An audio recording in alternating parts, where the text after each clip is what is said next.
Hello guys, good evening. তো আজকে আমি একটা কথা বলছি। আমি দেখছি প্রচুর পরিমাণে ভিডিও আসছে। তো যেসব ইনফ্লুয়েন্সাররা, ব্লগাররা, বড় বড় ভিডিও ক্রিয়েটাররা আগে বেড়ে গেছে। মিনস হচ্ছে অনেক অনেক যাদের বেশি ফলোয়ার, যারা ফর ইউতে যাদের ভিডিও অলওয়েজ চলছে, আর যারা ভাইরাল অলরেডি, তাদের ভিডিও তারা তাদেরকে একটা লাইক কমেন্ট করলে তাদের ভিডিও বেশি বেশি করে আমাদের সামনে আসছে। তো তাদের ভিডিও যখন আমরা লাইক কমেন্ট করছি, অ্যাকচুয়ালি তারা আমাদেরকে প্রত্যেকবার এটা বোঝাচ্ছে যে তোমরা বেশি বেশি করে কমেন্ট করো, কমেন্ট করলে তোমাদের ফলো বাড়বে, আর তুমি রিয়াক্ট করো, রিপ্লাই কমেন্ট করো। যে তোমাদের সামনে আসা ভিডিও যদি তোমরা রিপ্লাই কমেন্ট, লাইক, শেয়ার না করো বা কমেন্টস না করো, তাহলে তোমরা ভুল করছো। আমার তো একটা ভিউ বেড়ে গেল, কিন্তু তোমরা যে বোকামিটা করলে সেটা তোমাদেরই লস হলো। এই কথাগুলো বলে আমাদের কাছ থেকে ভিউজ প্লাস কমেন্টস প্লাস তোমার শেয়ার, লাইক, রিপ্লাই, কমেন্ট সব নিয়ে নিল।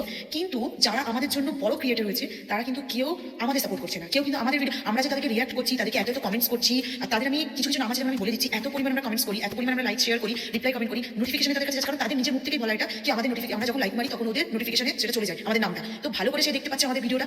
তুমি বড় ক্রিয়েটার বলে তুমি কিন্তু এটা করতে পারো না যে আমাদের ভিডিওকে অ্যাভয়েড করো। তোমরা ছোট ক্রিয়েটারগুলোর জন্যই কিন্তু বড় ক্রিয়েটার হতে পেরেছো। তো সবার আগে ফার্স্টে তুমি যদি সাপোর্ট আমাদের নিতে চাও, কমেন্টস নিতে চাও, সবার আগে তোমাকেও আমাদেরকে সাপোর্ট করতে হবে। তুমি বড় ক্রিয়েটার বলে আমাদের অ্যাভয়েড করে দেবে, স্কিপ করে চলে যাবে, এটা কিন্তু না।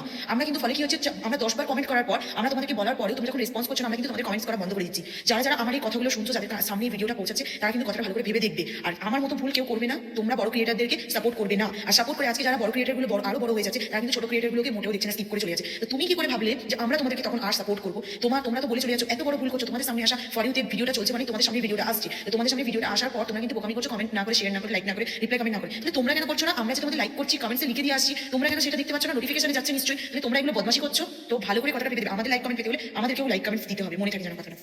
এই দাদা ভাইটাকে দেখো, সৌমিত্র, কি সারনেমটা বিশ্বাস না কিছু একটা আছে। তো এই দাদা ভাইটার ভীষণ বড় একটা ক্রিয়েটার, খুবই ভালো ফেসবুক ব্লগার, ফেসবুকের সম্বন্ধে প্রচুর কিছু ইনি বলেন। কিন্তু ইনি বলেন যে এনার নাকি কমেন্টসের জায়গায় কমেন্ট করলে প্রচুর ফলোয়ার বাড়ে। কিন্তু আমি একদিন লক্ষ্য করে দেখেছি, ইনি যেই ছবিগুলো তুলে উপরে যারা যারা যেটা সব থেকে বেশি ফলোয়ার বেড়ে গেছে, এরকম কেউ ওনাকে আর কি কমেন্ট করে জানিয়েছে, হ্যাঁ দাদা ভাই তোমার কমেন্ট করে আমার এতগুলো ফলোয়ার বেড়েছে। কিন্তু ওনার আমি যখনই প্রোফাইলটা ভালো করে চেক করে দেখি, ওটা ওনার আরেকটা পুরনো প্রোফাইল, ওনার কিন্তু একটা পুরনো ছবি। আমি ভাবি কি ওনার নিজের এত ফলোয়ার বেড়েছে, ওই ছবিটাই তুলে কি করে ধরে দিতে পারে। তো আমি মাঝে মাঝে ওনাকে কিন্তু কমেন্টসের জায়গায় আমি লিখেছি বারবার যে দাদা ভাই তুমি কিন্তু দেখছো কমেন্ট নোটিফিকেশনে চলে যায়, ওনারই কথাটা নোটিফিকেশন চলে একটা কিছু লিখলে বা লাইক মারলে, তো তুমি নিশ্চয়ই দেখতে পাচ্ছ দাদা তোমার কাছে গেলে কিন্তু ছোট ক্রিয়েটারদের কোনোদিন তুমি রেসপন্স করো না। আর প্রতিদিন আমরা তোমাকে কমেন্ট করি, প্রতিদিন তোমাকে আমরা লাইক মারি। তো কথাটা ভালো করে ভাববে দাদা, এটা আমি তোমাকে মেনশন করে লিখলাম।